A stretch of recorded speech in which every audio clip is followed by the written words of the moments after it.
Ladies and gentlemen, welcome back to my favorite time. It's Pauper time, which means I get to take a look at 10 common Magic the Gathering cards and tell you, are they any good for the Pauper format? The format where you can only play common Magic the Gathering cards. What a coincidence.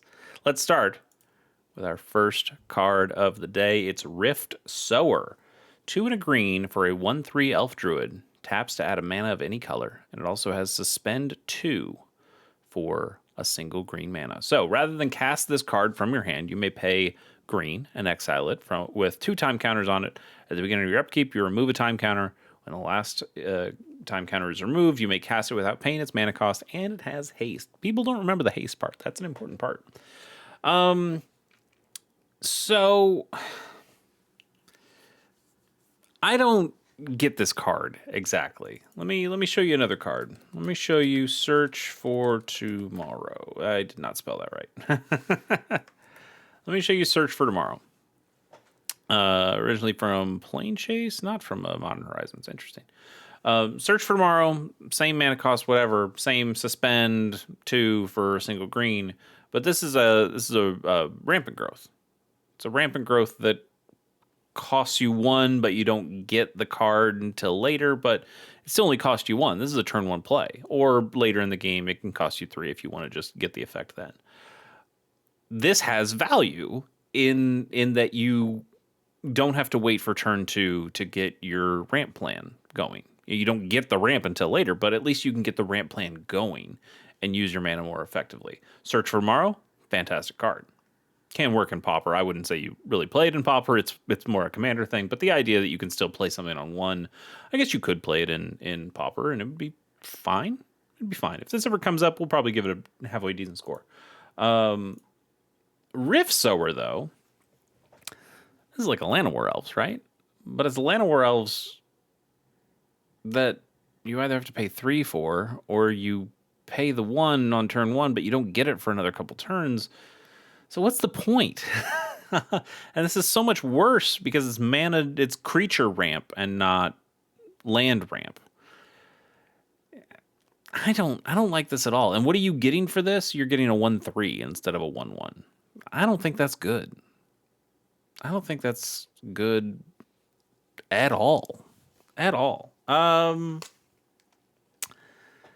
don't know. I don't like it. I'll give it like a 1.6, I guess. It does stuff.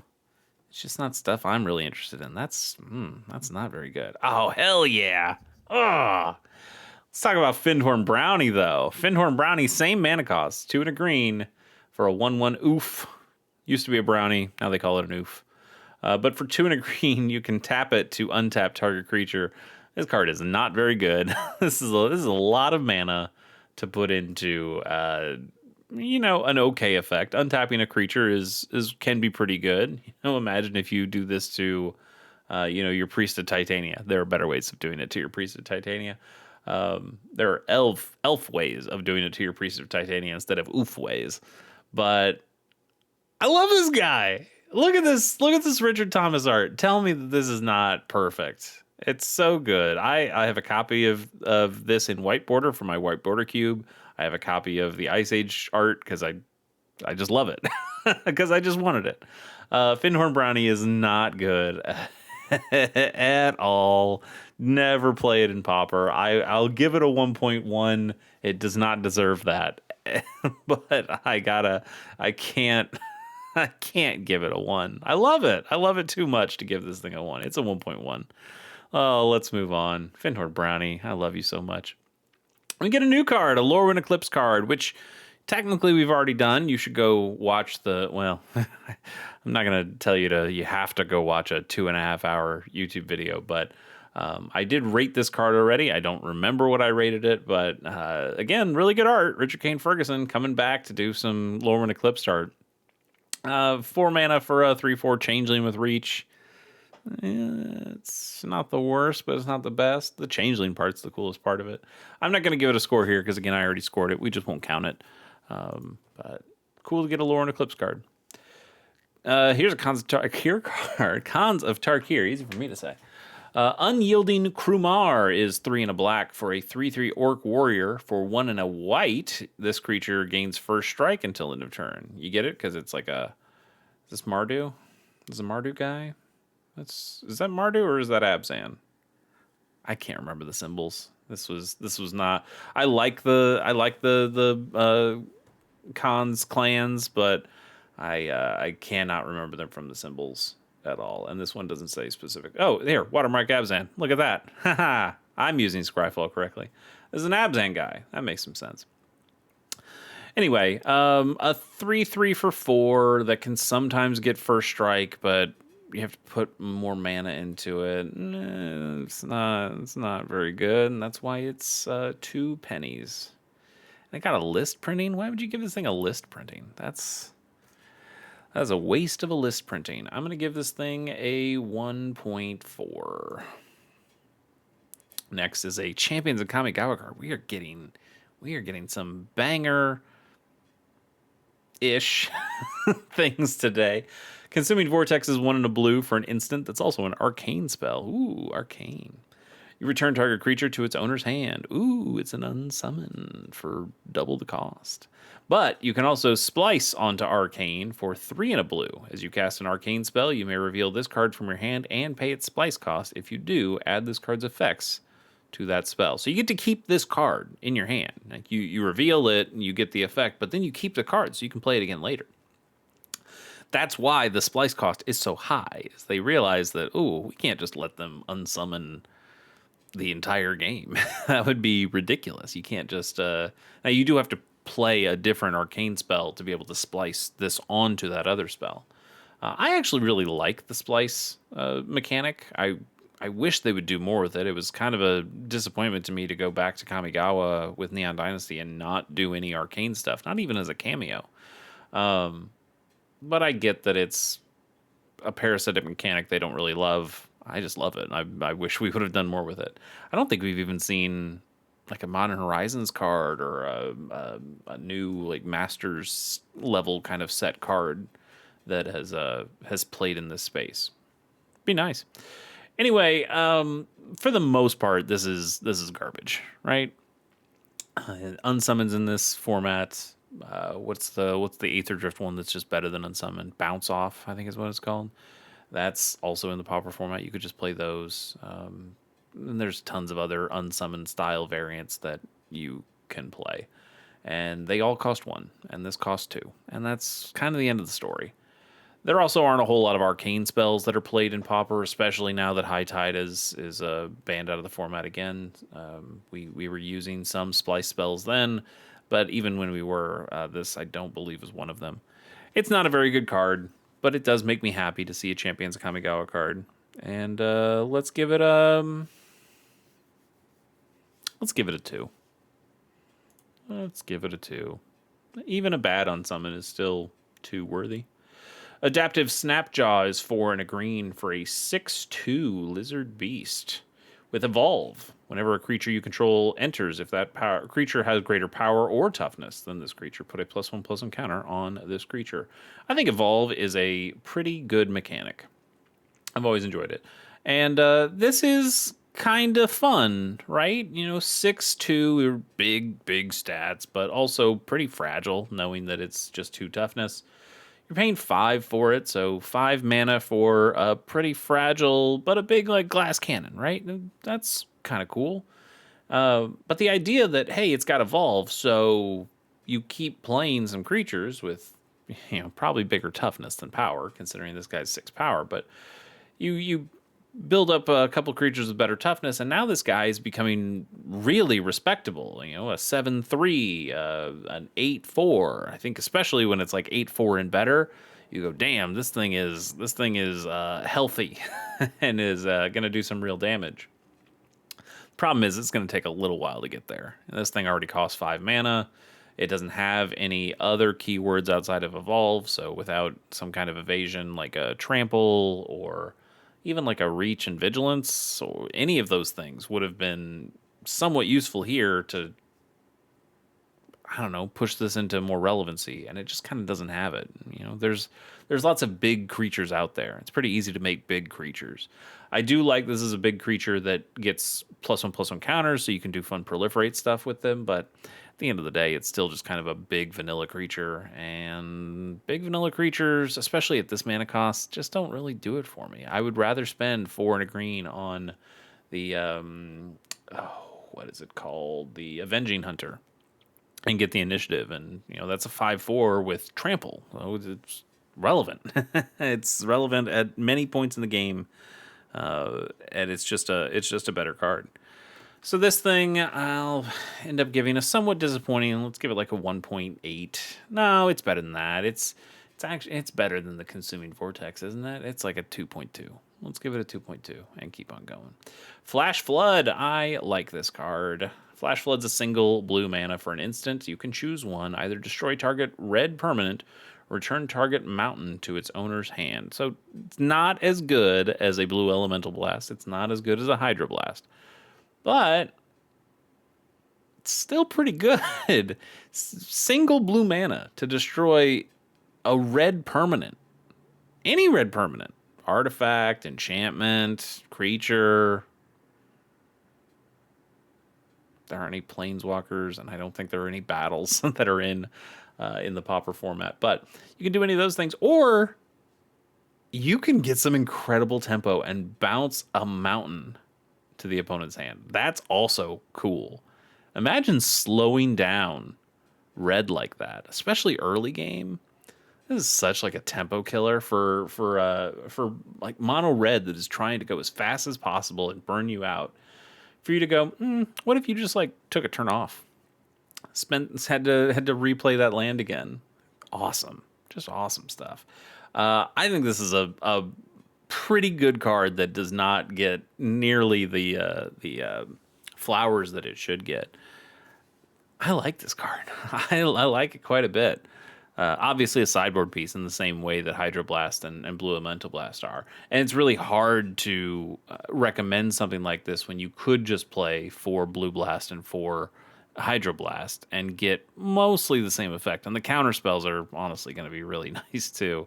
So if you already have 8 of those things in the sideboard, and most people don't play 8 of them in the sideboard to begin with, they'll play 4, maybe even less than that, maybe a little bit more, where they'll throw in 4 blue blasts and 1 hydro blast, or the other way around. So we're probably not playing that many copies of this, but man, I really think the bouncing a mountain back to their hand is an underrated mode on this card. Most of the time, you're just going to be seeing people go, well, I should just destroy the permanent, right? That could be huge tempo, though. Huge tempo. Even if that's like the tempo play that you play early, and then you save the other mode if you get another copy of this later in the game, or you pick up this card for the first time later in the game, it still destroys any creature on Mono Red's board. That's nothing to sneeze at. This, I'm gonna give this a good score. I'm gonna give this a 6. 6.3. In fact, I like Flash Flood. Have it be known. Wild Guess is red and a red for a sorcery. As an additional cost to cast this spell, discard a card. You draw 2 cards. In some ways, this is kind of good, because it's only 2 mana. It gets you the discard and draw 2. We just have better ones of these now, with upside. Not just cheaper or easier to cast, but with upside. Grab the prize. 1 and a red. That's already better than red. Same text here, but then potentially another 2 damage to the opponent. Hell yeah. Play this every time over Wild Guess. And that's really the sad part. We have so many other cards that just do this, but better. And this becomes an unplayable garbage card, right? This is 9 cents. What did Grab the Prize cost? 23 cents. I mean, I know it's splitting hairs here, but it's just a better card. Let's give this thing a 2, I guess. I mean, the effect is still good. You can still get your sneaky snacker out by playing Wild Guess, but paying double red for it and not getting any other sort of bonus is unplayable these days. Flame Lash, 3 and a red for an instant. Flame Lash deals 4 damage to any target. 4 mana for 4 damage is, well, it's pretty normal. It's pretty normal. Why is this the Bloomburrow art? Like, I thought they all had to turn into animals when they got into Bloomburrow. So why is Chandra still Chandra there? And it's just the same art. Huh. I never noticed that before. That doesn't seem right to me. Is that right? I don't know. Anyway, Flame Lash is a normal card that I don't think you really need to play. 4 mana for 4 damage. No, just keep your lightning bolts. Those are the ones you want. Let's go for a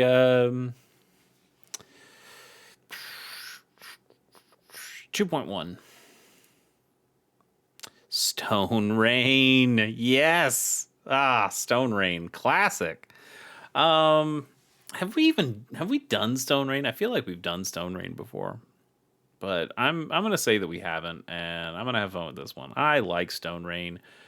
All the way back in Alpha, right? This is beginning of Magic right here. $43.94 if you want a copy of Stone Rain from Alpha. I don't. I don't want to spend that much on a Stone Rain. I'll tell you, if you're asking me what the best Stone Rain art is, I do really like this Portal one, which we saw again with the 8th edition.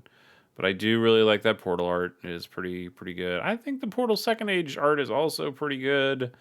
It's Portal 3 Kingdoms. I do like a Portal 3 Kingdoms, but I don't think that art is quite as good. The other one that I like, of course, is the Champions of Kamigawa one. I am who I am. 7th edition is pretty good too. There are lots of good Stone Rains out there, but Stone Rain. Stone Rain sees some play. We have a deck that is built, I wouldn't say around it, but is built with it in mind, and that is Gruul Panza. And the whole idea is destroying lands.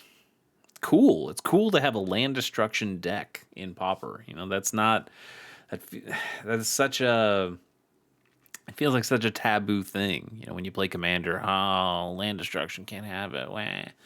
I would hate land destruction too if it happened to me. To please don't Armageddon me. But it is kind of that. It's crazy how much land destruction is good in Commander. It's so crazy how good it is. But it's cool that we have a whole deck built around land destruction, and it's not bad. I wouldn't say it's tier 1, but it's in there. It's upper echelon of Pauper, and it plays a lot of these kinds of spells. But Stone Rain, classic. What a classic. What do you give a classic like Stone Rain? Like I said, it's already in Pauper decks that are in the meta, so it's definitely over a 5. But how much over a 5 is it? Is it a 6?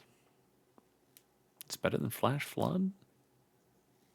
In some ways. In some ways it is. I'm gonna give this a 6.5. It's Stone Rain. It's Stone Rain. I don't know if they would print this back into Standard anymore. 9th edition was the latest one we got. I don't even remember. I mean, I was playing during Champions, but I wasn't playing Standard during Champions. I was just playing with whatever cards I had. So I don't even really know if it made an impact into Standard. Although, this is coming out around 8th edition and 9th edition. This is all still in Standard. It was kind of a waste of a card in Champions, if you ask me. In the same way that having, we talked about, we talked about Consuming Vortex. So we talked about like Unsummon and Bounce Off. Like those are both one's in Foundations and one's in Ether Drift. And you're like, why would you do that? Why would you just give us the same card? Anyway, doesn't matter. Nomad Decoy. Hey, look at this, a tapper. I actually recorded a lost episode, or a lost quarter of an episode, and I got to talk about a different tapper, and I was pretty excited about it. But this one's better. This one's better than the one I was looking at. Maybe we'll get back to that Outlaws of Thunder Junction card I saw before. But Nomad Decoy is 2 and a white for a 1/2 human nomad. And for, so did I even read? I don't think I even read what Stone Rain does. It's 2 and a red for a sorcery, destroy target land. Hell yeah. Anyway, sorry. Nomad Decoy, you can pay a white, tap it, and tap target creature. And then with Threshold, you can pay white, and tap it to tap 2 target creatures, but you can activate that only if there are 7 or more cards in your graveyard. I think Nomad Decoy is pretty good. It is 3 mana, which is a little expensive. But once it's on the table, this is what you want from a tapper. Pay 1, tap it, tap a guy down. Great. And then if you get that Threshold, which you probably are building your deck around Threshold if you got a guy like this in here, you can mill out some cards and get those in there. And then this guy taps down 2 guys. That is some incredible value at some point. And he's still a 1/2, so he can block a little bit. Originally from Odyssey, where he was an uncommon. And then Dominaria Remastered, he got downshifted. That's pretty interesting.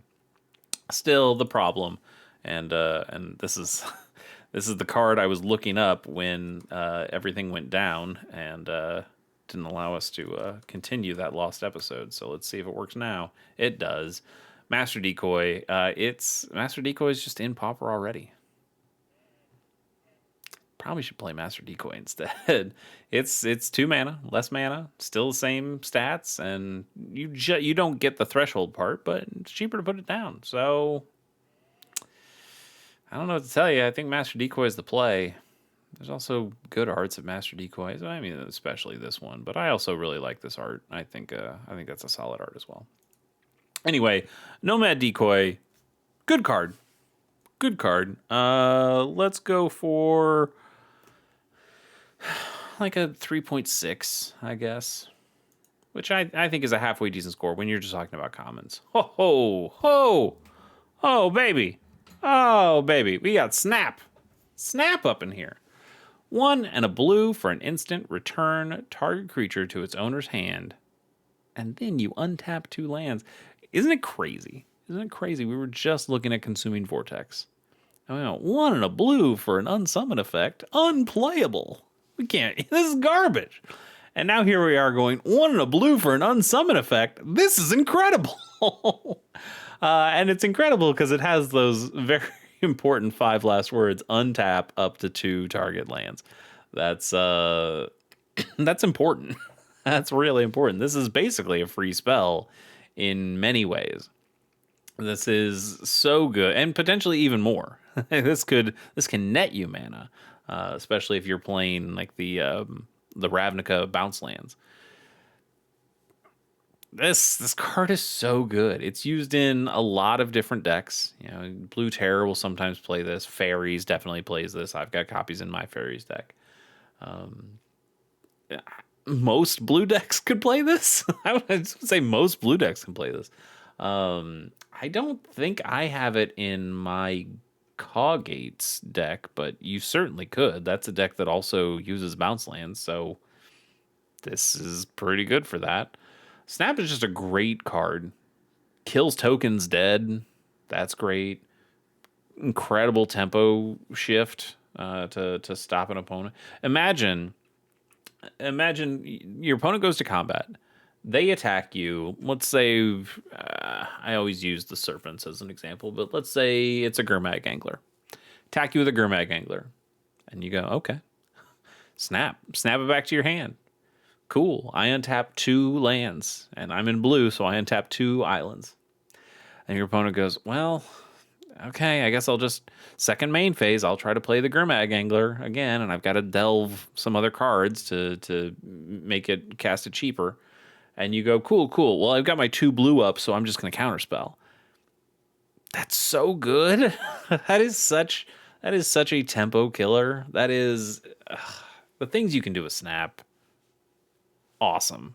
Just Snap's great. Snap's oh god, what do you give Snap? Write in a comment. Tell me what you would give Snap on my 10 scale, knowing that 5 is playable, like on the fringe playable Pauper card. 10's like the best card ever made for Pauper. I don't even think we gave Brainstorm a 10. It's close. but Brainstorm is probably the highest rated card we've gotten so far, and it was like a, I don't know, 9.5, 9.8, something like that.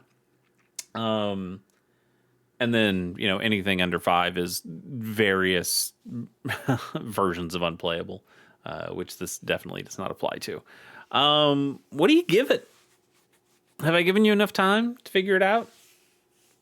I'm going to give this a 9. I was really thinking about going in somewhere in the 8s, but I think it's a 9, baby. It's Snap. It's so good. It's so good. Originally from Urza's Legacy, that version, which I think is the best version. You got to get that old frame on it. That'll set you back about $8. I like the art of this that's shown up in a couple ways. But you can get the Dominaria remastered for only $2.50, and it's the same art at least. That's pretty good. That's pretty good. Ooh, Kaito Secret Lair Drop version for $22. No, thank you. Yeah, it's. I would say it's pretty expensive for a Pauper card, but even like this is just the thing. This is why I love Pauper so much. An expensive Pauper card, $2, $2.50. It's not too bad. That's not too bad at all. God, that was our 10th card. We're technically done. I should stop. How do you get better than Snap, right? I'm gonna do a bonus card. Who knows? Maybe it'll be better. It's not better. Spawn of Rixmati is 3 Henraktos, which is a black and a red, for a 5/3 horror creature. It has Unleash. You may have this creature enter with a +1/+1 counter on it. It can't block as long as it has a +1/+1 counter on it. Yeah, that's not real good, is it? It's a lot of mana for kind of nothing. I mean, I don't know, it's statted decently, I suppose. You if you need to block with it, you can choose not to put the counter on it. You got a 5/3. It's okay. Not that great for 5 mana, but it's okay. Or, you make it a 6/4, you make it a Craw Worm that costs 1 less than a Craw Worm, but you won't be able to block with it. And that's probably all right. I mean, you're in Rakdos, you don't really care about blocking too much. You've got all the removal in the world in your hand. All the black removal, all the red removal. What do you need? So you just swing in with this guy. You let them take care of it. I don't know. I'm kind of talking myself a little bit into it, but at the end of the day, it's still just like a vanilla creature that's a little overcosted and has some drawbacks and isn't that good to begin with. I'll give it like a 3, I guess. I'm going to do one more bonus card. I want something better than that to end on. All right, this is fine. Spinewood's Paladin is 4 and a green. For a 5/4 human knight with trample, when this creature enters, you gain 3 life, and you can plot it for 3 and a green. So you can pay 3 and a green and exile this card from your hand and cast it as a sorcery on a later turn without paying its mana cost. But you can plot only as a sorcery. Okay. It's a little expensive. Not expensive, but I mean, it's the reason you bring in a card like this, not this card specifically, but a card like this, is when you're playing against like a mono red burn or whatever kind of burn deck that is, taking your life total out quick. And so you need to just stabilize a little bit. You need to gain a little bit of life until you can control the board and figure things out so you don't just get overwhelmed. So a card like this, that when it enters, you gain some life, is good. At 5 mana, even in green, where you can make that mana a little faster, it's not as good. It's at that point, it's too little, too late. The goblins have overwhelmed you 2 turns ago, maybe. And the other problem is this is just we mentioned it before. This is just Avenging Hunter stats. This is a 5/4 for 5 in green with trample. Just play Avenging Hunter. That gets you, more or less gets you everything this does, but better. The initiative, I think, can gain you life. maybe. Yeah, it does everything else. Why wouldn't it be able to gain you life? I think there might be a mode that helps you gain life, but at the very least, there's the mode that makes your opponent lose life. There's the one that gets +1/+1 counters on creatures. The one that gets the basic land. That's the first one. It's just a better card. It's just a better card than this. And unless you're doing something specifically night based, and if you are, I don't think you're in green. I just don't really see the value of this over the other options. So I'd give this something like a 2.8 and say, yeah, I think we're good. We really should have stopped with Snap. Snap is so good. Snap was a 9. Snap's a 9. Ah, Snap is awesome. Anyway, we'll see you next time. Bye.